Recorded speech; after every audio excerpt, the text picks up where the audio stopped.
Thank you for doing this. I'm going to start the pre-flight. Hello. While people are finding seats, I'm going to do our usual pre-service announcement. Welcome. The service will begin in a minute or two. Please first, though, take a minute and look around the sanctuary, find the nearest exit sign, maybe find a couple. And in the very unlikely event of an emergency, please go calmly toward your chosen exit and then head for our parking lot out that way. If an evacuation becomes necessary, please also keep an eye out for others who have mobility challenges or just unfamiliar with the building. Our community takes care of one another.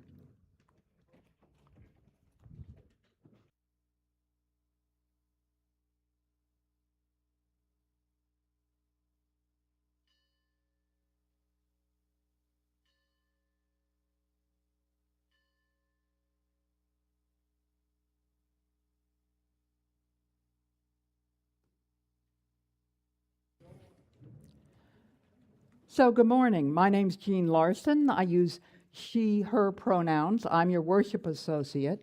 Please take a moment to put your mind, your spirit, and your cell phone in worship mode.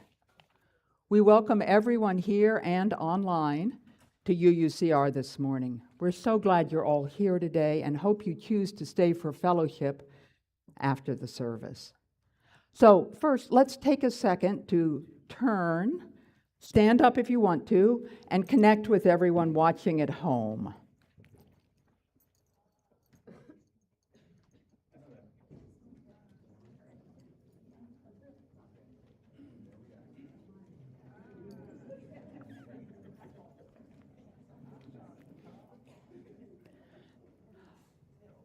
Great. For those of you who are online, if you want to share your joys and concerns during the Lifelines portion of the service, please put them in the chat in the next 15 minutes. So our congregation is served by our minister, the Reverend Jen Raffensperger, but she's not here this week. Instead, we are pleased to welcome Amanda Cockrell as a guest in our pulpit. I'll introduce you to her in a few minutes. But first, our land acknowledgement. We acknowledge that our church resides on the traditional lands of the Tutelo and Monacan nations and was later farmed and developed through slave labor. We recognize and respect the ongoing connection to this land by generations of Black, Indigenous, and other people of color. May our gratitude and fellowship here echo and honor that rich history. Please join me in reciting the words of welcome. Whoever you are, whomever you love, however you express your identity, whatever your situation in life, your presence here is a gift. Whatever your experience, I'm sorry. Let's back up to situation in life. I'm enjoying mine now. Whatever your situation in life, whatever your experience of the holy, as you come seeking love, your presence here is a gift. Whether you are filled with sadness, overflowing with joy, needing to be alone with yourself, or eager to engage with others, all who welcome all are welcome here. And now our covenant. We commit to supporting each other with respect and direct communication as we work in community to explore spiritual growth and to be a force for good in the world. Whatever your situation in life, I invite you to stand and sing My Life Flows On, an Endless Song. If you have a hymnal and want to use it, it is number 108.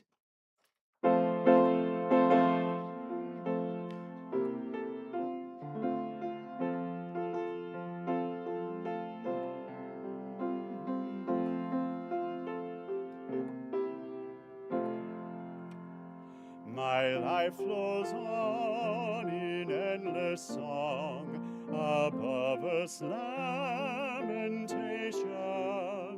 I hear the reel, though far off him that is a new creation. Though all the tumult and the strife, I hear the music ringing. It sounds an echo in my soul. How can I keep from singing? What though the tempest round me roars, I know the truth it liveth. What though the darkness round me close, songs in the night it giveth. No haunts shake my inmost calm, while to the rock I'm clinging. And all that is in heaven and earth, how can I keep from singing? When tyrants tremble as they hear the bells of freedom ringing, when friends rejoice both far and near, how can I keep from singing? To vault as hell and dungeon vile, our thoughts to them are winging. When friends by shame are undefiled, how can I keep from singing?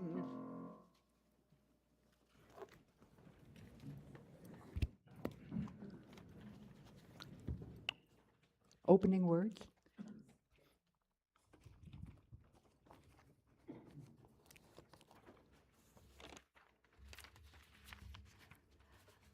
Sorry, y'all, I missed my cue.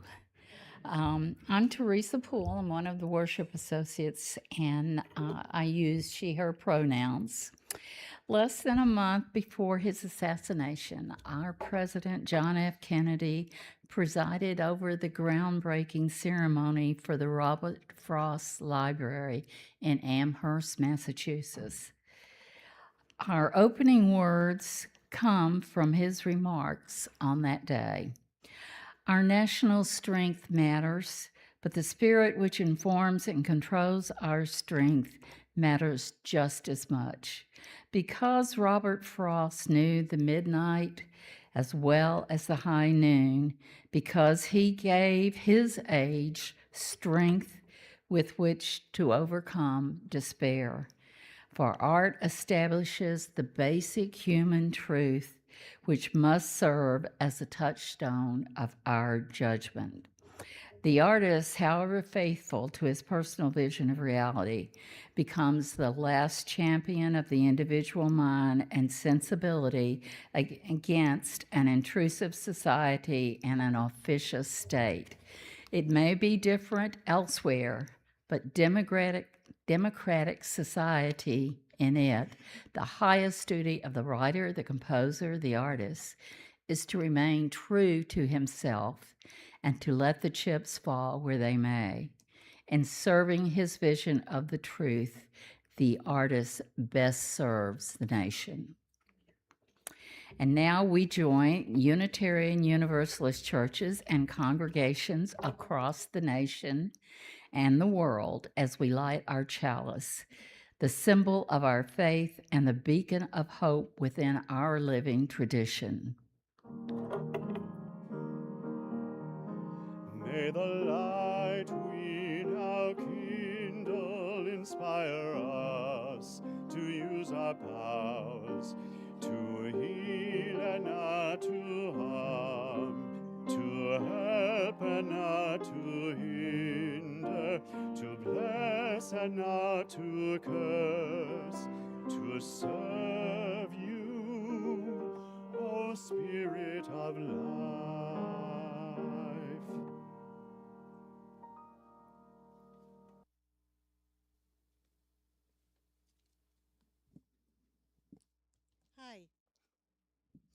Hi, my name is Kay Brandt, and I'd like to invite anybody shorter than me up here. Any children maybe or something? Do we have any in the congregation? How many, anybody with inner child who wants to come up? Okay. All right. Some inner children, good. I needed to have some help up here. I was going to be on my own.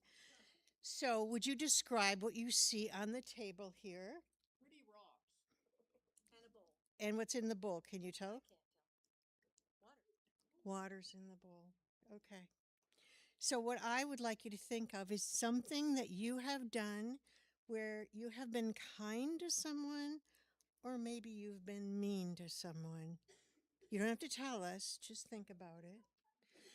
Okay, and everybody else can think about it too, because you all have inner children in there. We know you do. They are not gone away. They erupt from time to time, sometimes in embarrassing situations.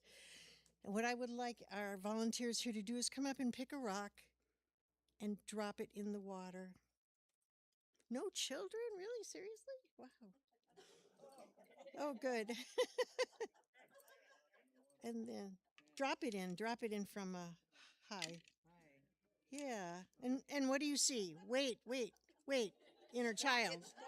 Ripples. What did you see? Ripples. Okay. Little drops flying. What do you think that has to do with being kind or being mean? Karma. Ah. Do you want to explain that? Somebody might not understand. Oh, we got a volunteer. Would you like to drop a rock in? No? You don't have to. Your mom can do it for you. Okay. Did you see did you see the water? What happened when he dropped it in the water? It rippled out, right? Yeah? Yeah. So what happens when we are kind or mean to other people? Does it affect the people around us? Yeah? So this is a story by Jacqueline Woodson, and I don't have time to read it all today, but I'll put it up in the children's library, and anybody who wants to read it, all of you included, can go up and get it. But it's about a little girl who's in class when a new girl comes to class, and the teacher puts her right next to this girl. And this girl doesn't look like she fits in. She's not dressed right. She's not wearing the right shoes. It's winter, we're there, and she's wearing sandals. And so, she just seems a little off, right?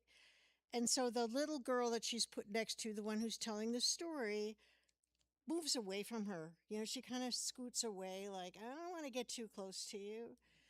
And then every day, this new girl would bring a toy to school to share with everybody, and nobody would play with her.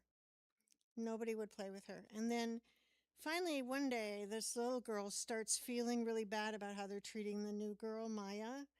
And she decides that she wants to be kinder because her teacher taught a lesson. She brought a bowl of water in and she had them drop rocks in and said, every time you do a kindness, the world is better.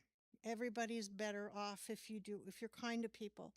So she thought about Maya and she decided she was going to play with her that day. She was not going to push her away. But she got to class and Maya wasn't there. And the next day, Maya wasn't there. And the next day, Maya wasn't there either. And then the teacher said she wouldn't be coming back. And so this little girl never got to be kind to Maya in the way that she wished she could be. How would you end the story if you were writing this story?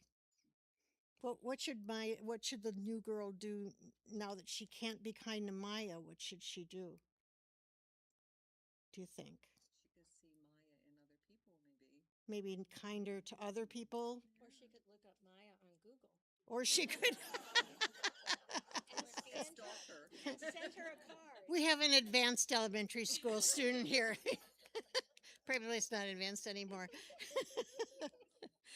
Anyway, the point of it is if we don't stand up for other people, they end up, we sometimes lose the chance to be able to help them and they move away. And so every time we have a chance to be kind to people, we make the world better, right? Okay, thank you. I'm done. Hold on, my dear ones, here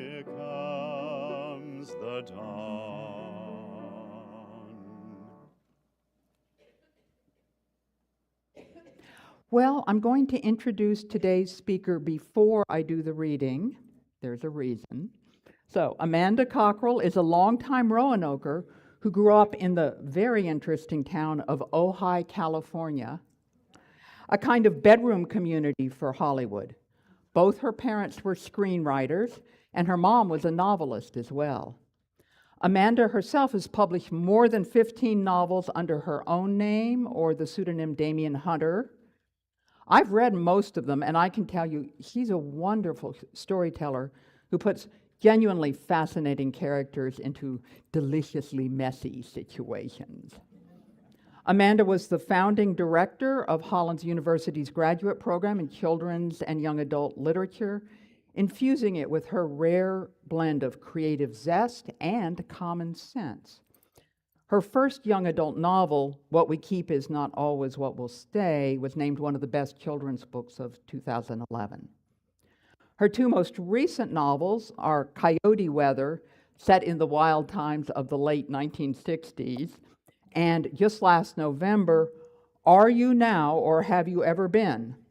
It's about, among a number of other things, the wide-ranging effects of the Hollywood blacklist that hit people like Michael Wilson, whose words I'm about to read, thanks to the investigations done by Senator Joseph McCarthy and the House Un-American Activities Committee in the early 1950s.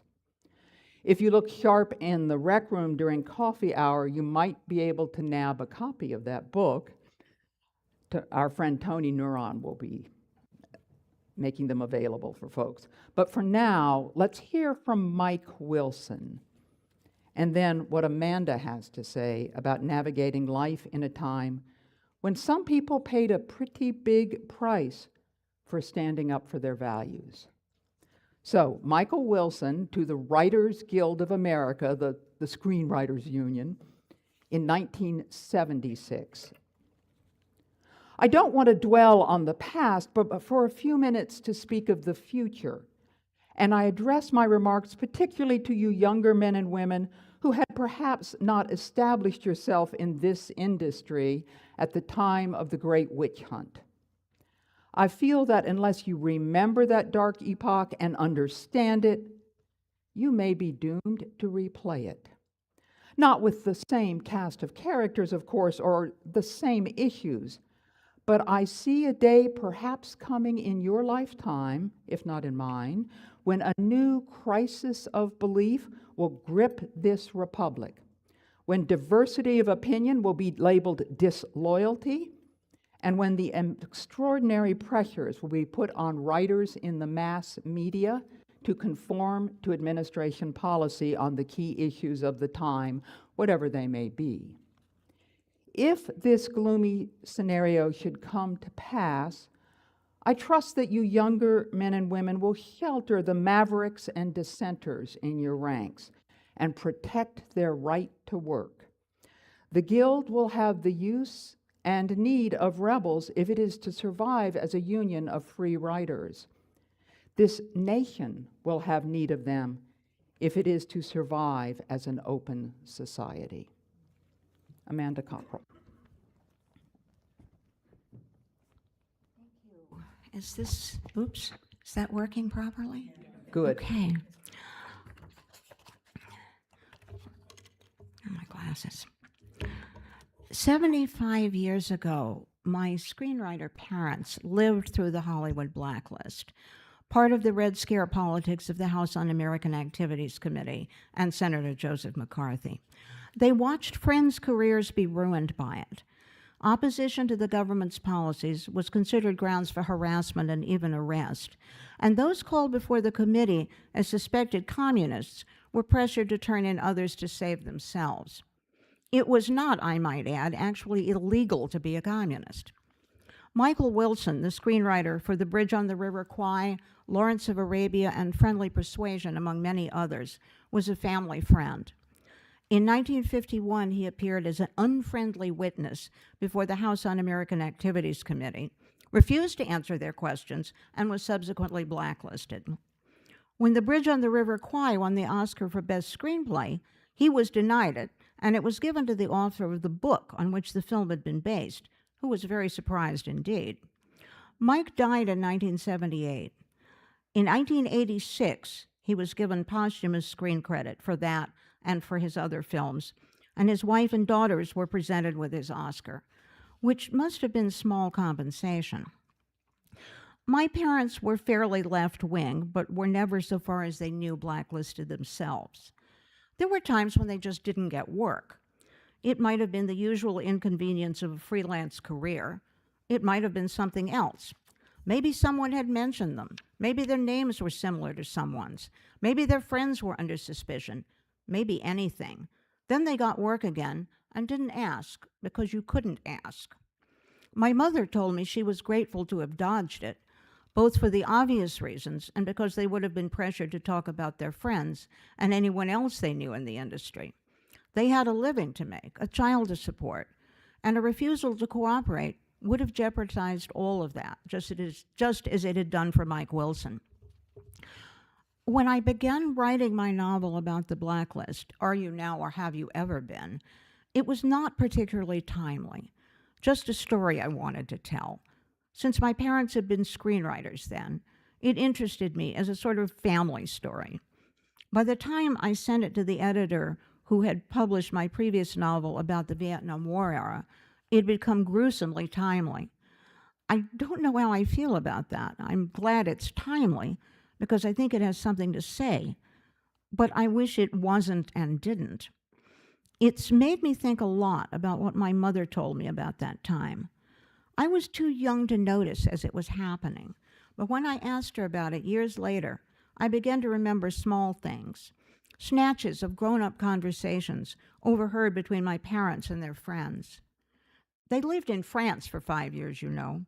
He was a front for a lot of people. He'd pitch a script for you, and they'd pretend he'd written it as long as you stayed out of sight.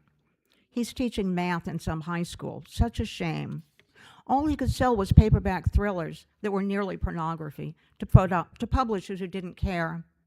There was an FBI man across the street in my neighbor's driveway for a month. What would it have been like to see your friends become non-people, disappeared persons, a blank space in the air where they had been? How often would you wonder if it was going to happen to you? I wonder if my parents had an emergency plan. I never asked my mother. She might not have answered. I think a lot about what I might have done when friends were being betrayed by friends and by our country's own government, and hope it would have been the right thing. What do we do when faced with pressure to go against our values? I don't think you know until it happens. But I do think that playing out the scenario in one's head, play-acting the possibilities, might help to solidify what we think is the right thing to do, make it easier to do that when and if the time comes. In our current state of affairs, I have tried to rehearse what I would do about the knock on the door, the abduction of a neighbor in the street, the possibility of being shot simply for refusing to go along. I know what I want to think I would do. I don't know what I would do because it hasn't actually happened to me, but I am acutely aware that I am not immune. This is not a situation I ever expected to be in. I did not expect, for instance, to hear an Episcopal bishop feel the need to say this. I have asked clergy to get their affairs in order and make sure they have their wills written, because it may be that now is no longer the time for statements, but for us with our bodies to stand between the powers of this world and the most vulnerable. That was Rob Hirschfeld, Bishop of the Episcopal Diocese of New Hampshire. I don't imagine he expected to need to say it either. So what do we do? The title of this talk was What the Hollywood Blacklist Can Teach Us About Life in 2026. What did they do? A lot of people turned on their friends, became friendly witnesses, helping the government decide who to pursue next. A lot of people left the country. Writers, directors, actors went to work in England or in France. Some never came back to the States. Some left the industry entirely, driven out, hounded by the ghost of the blacklist, long after it was officially over.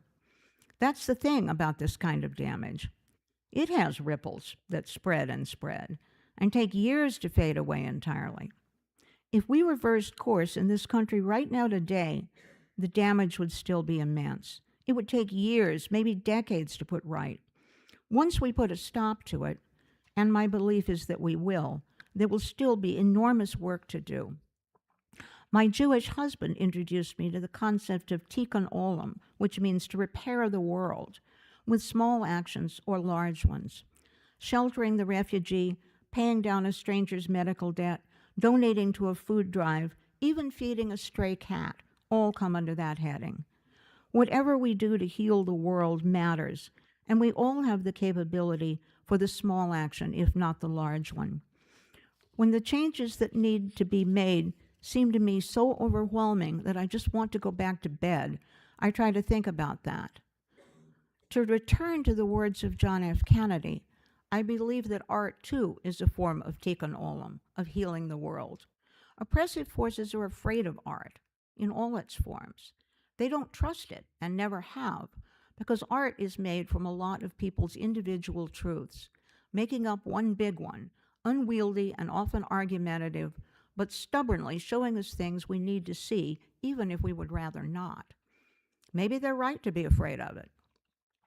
When the Hollywood blacklist was in full force, there were people who fought back against it, at risk to themselves. Some picketed, protested, some quietly gave work to blacklisted writers, even when they couldn't give them screen credit.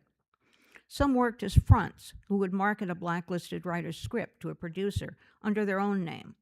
Not all of these actions were entirely altruistic, but they did help. When the Screen Actors Guild, including during the time that Ronald Reagan was its president, was turning on its own people, other actors who had clout began to use it. In 1960, Kirk Douglas insisted on screen credit for Dalton Trumbo for Spartacus. Paul Newman signed to play the lead in Exodus as an outright act of defiance once producer Otto Preminger announced that Trumbo had written it and would get credit. That effectively ended the active blacklisting of writers.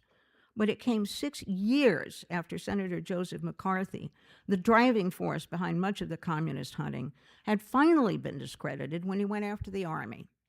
The Army's lawyer, Joseph Welch, told McCarthy, when McCarthy tried to smear one of Welch's staff, "Until this moment, I never really gauged your cruelty or your recklessness. You have done enough. Have you no sense of decency?" The hearings were broadcast live on all 3 television channels, which were all there was, so the entire country saw them, and those words somehow broke the spell of McCarthy's immense national popularity. Sensing which way the wind was blowing, the Senate finally censored him, his party ostracized him, and the press ignored him. How we get to that tipping point now, I don't know. I do know that like the blacklist, our current governmental folly is causing untold damage that will last a long time. But we're not helpless, although I think the danger is that we begin to feel as if we are, under the onslaught of so much hideousness.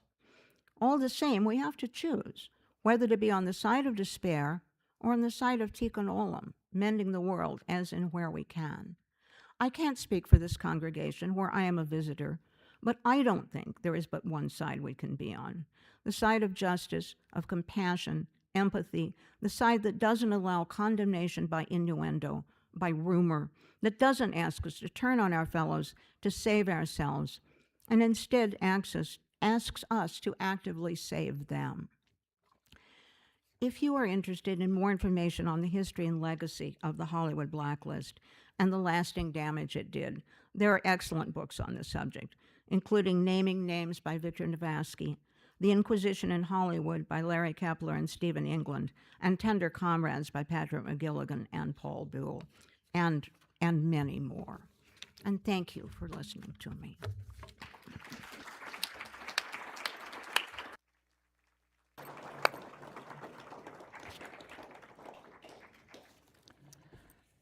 Hans Eisler, the composer of this song, was a communist and was a target of the Nazis, fled Germany only to come here and be a target as well. And for those who are curious, the artist Sting took this music and turned it into a song on one of his albums. It's the last track. It's called The Secret Marriage. But this is an ironic song about a refugee fleeing and taking their little radio with them. And you hear when that radio is cut off because the piece, the melody ends very suddenly. Oh, little box I carried in my flight, so as not to break the radio tubes inside me. From house to boat, from boat to train held tight, so that my enemies could still address me. Right where I slept, and much to my dismay, last thing each night and first thing every day, about their victories, defeats for me. Oh, please do not fall silent suddenly.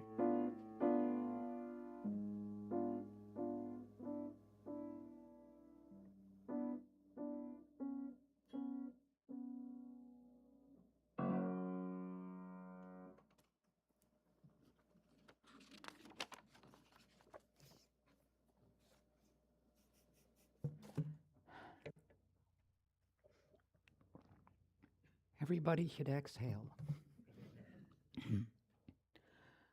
We come now to that time in our service each week when we invite you into generosity. The work of this church community is only possible with your generous contributions to our ongoing work to keep love at the center of all that we do. The ushers will now pass among us. I know some of you will know Which Side Are You On? It has a very difficult lyric for the chorus. Tell me, which side are you on? Which side are you on? Tell me, which side are you on? Which side are you on? So if you don't know it, here's how it goes, and I want you to join me every time we get to the chorus. Tell me, which side are you on? Which side are you on? Tell me, which side are you on? Which side are you? Try it. Tell me, which side are you on? Which side are you on? Tell me, which side are you on? Which side are you on? Come, all of you poor workers, good news to you I'll tell of how the good old Union has come in here to dwell. Tell me, which side are you on? Which side are you on? Tell me, which side are you on? Which side are you on? My daddy was a miner, and I'm a miner's son, and I'll stick with the Union till every battle's won. Tell me, which side are you on? Which side are you on? Tell me, which side are you on? Which side are you on? They say in Harlan County there are no neutrals there. You'll either be a Union man or a thug for J.H. Blair. Tell me, which side are you on? Which side are you on? Tell me, which side are you on? Which side are you on? Oh, workers, can you stand it? Oh, tell me how you can. Will you be a lousy scab or will you be a man? Tell me, which side are you on? Which side are you on? Tell me, which side are you on? Which side are you on?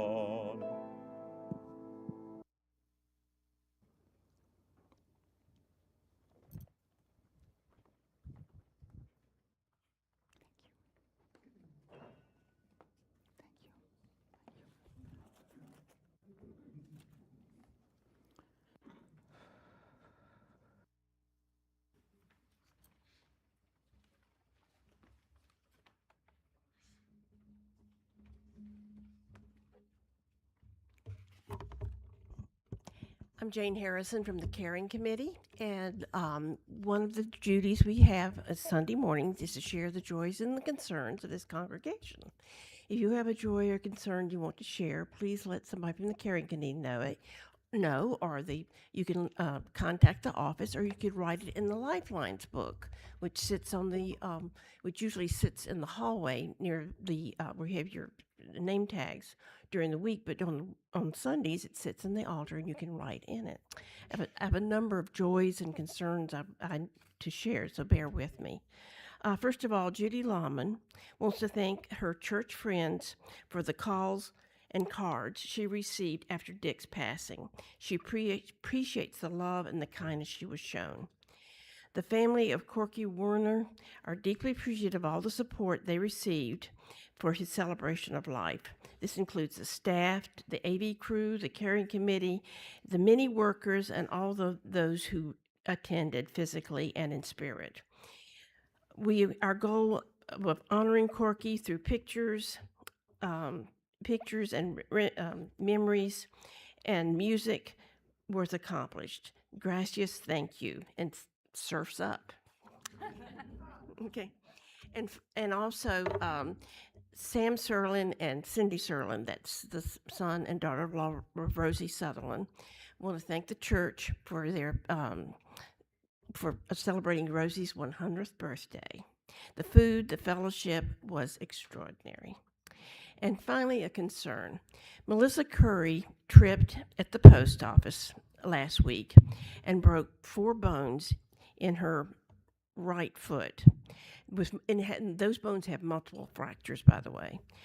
She spent 2 days in the hospital. Her son-in-law was able to come and set up the house for her and do a number of things for her and do some grocery shopping for her. But she was quite concerned about an appointment she's having July 2nd.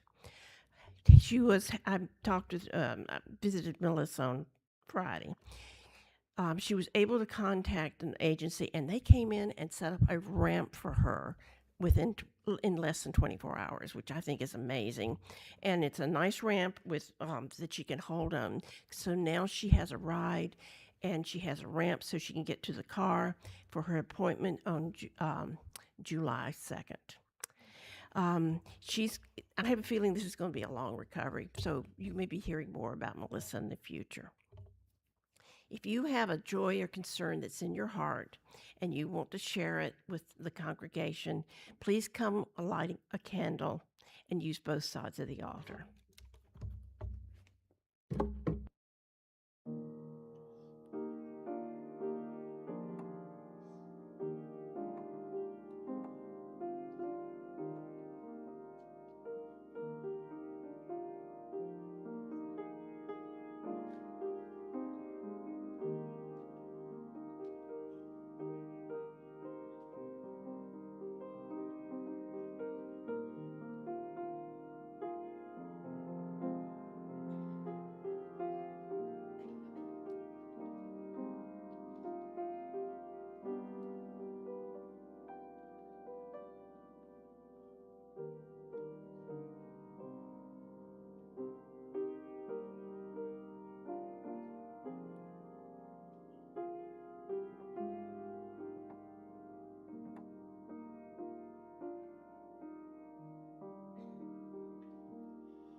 This is my song, O God of all the nations,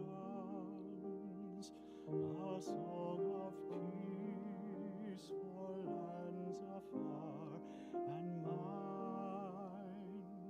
This is my home, the country where my heart is. Here are my hopes, my dreams, my holy shrine. But other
a song of peace for their land and for mine.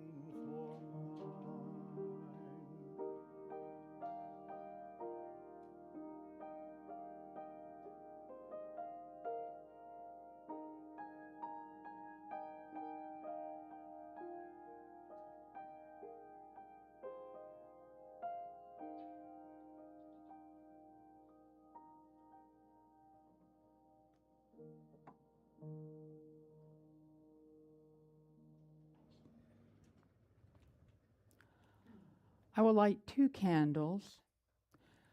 The first one is for that small, sharp, fierce voice inside us that, if we listen, we can hear telling us when it's time to stand up, to speak out, to resist against whatever it is that goes against our values, whatever they are.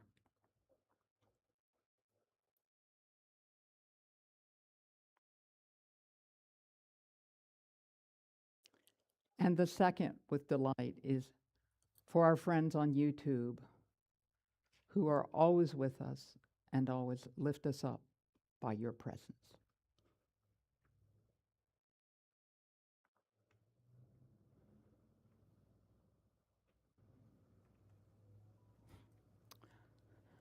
So, a moment for prayer or meditation as you choose. I will start with a prayer. Hello, world.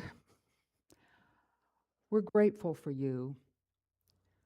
We're grateful for what is beautiful. We are grateful for what is trying. We are grateful for this community, for the music, the words, the silences that give us the strength we need. If you would like to meditate or continue to pray, please sit comfortably, close your eyes, maybe focus softly a few feet ahead. Notice what's going on.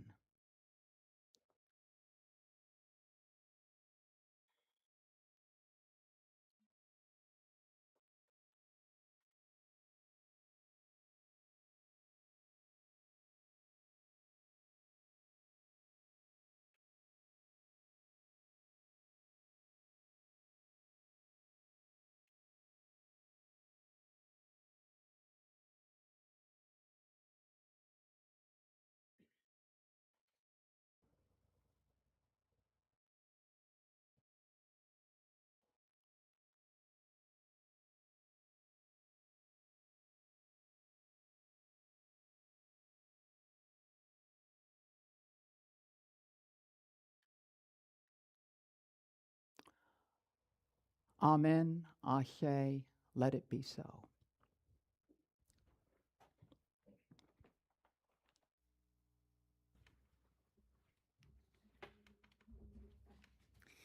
And now we'll have the announcements. As we draw close to the end of our time together, we turn our attention from the joys and concerns within our own hearts and to the work of the week ahead. We begin with a few announcements. There are only 2 days left in the fiscal year 2025 to 2026. If you have questions about the pledge for the current year and what your upcoming pledge may be, please reach out to Judy Nelson or Charlie Fisher, our pledge committee co-chairs. And just a reminder that after today's church service and maybe with your having some time in the fellowship hall, you'll still have time to come out to our church corner to join our own green team in their monthly climate and clean energy rally. They have the signs and chairs, and all you really have to do is show up. And certainly families and children are invited to join the green team. And if it's too sunny, which I do not believe is going to be a problem today, you're free to go across the street on Grandin Road to our wooded corner where there is shade.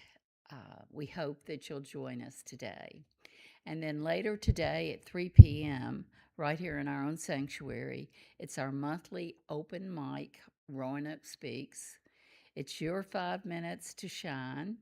Sign-ups begin at 3 o'clock, and the show gets underway at 3:15. Next Sunday, July 5th, is going to be Rev Jen's final Sunday in our pulpit before her summer study leave and vacation.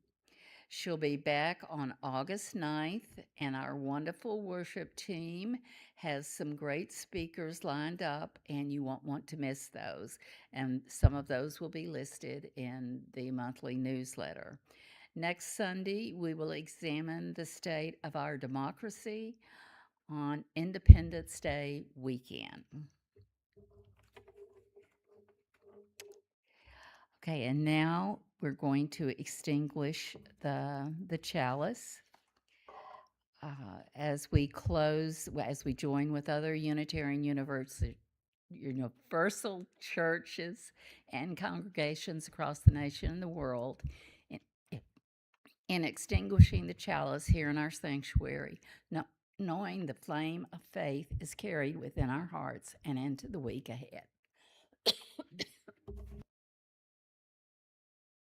All right, let's stand and sing This Little Light of Mine.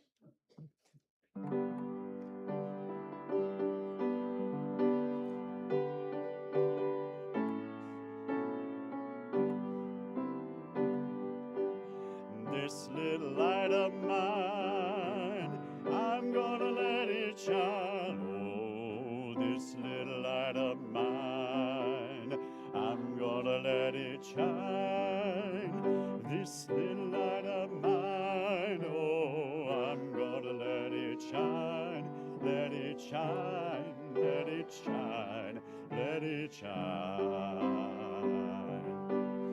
Everywhere I go, I'm gonna let it shine. Oh, everywhere I go, I'm gonna let it shine.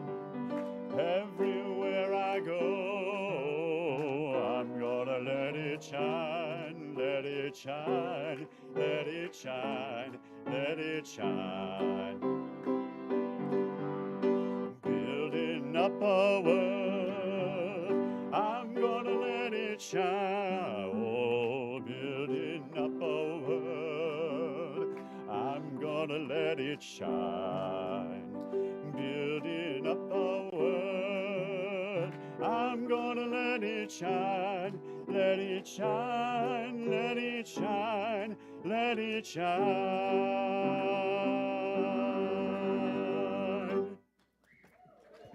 Fine. Thank you, Scotty. Thanks, Amanda. See you next week.